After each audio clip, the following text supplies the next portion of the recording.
Day. January Jail Jewelry Challenge Day 18. See if we can do this. We're in the shimming phase of things. So let's see if I can shim out of these babies.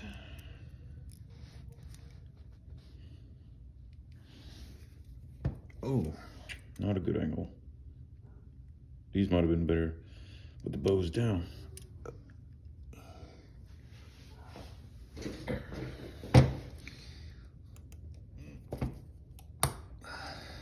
Shit.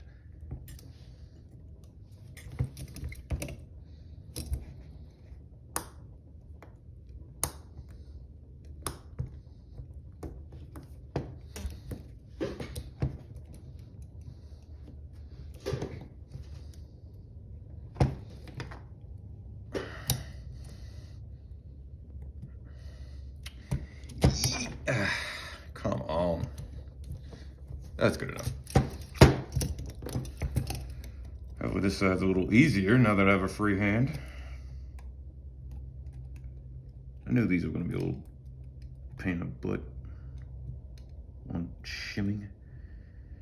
Just like they were a pain in the butt on double locks.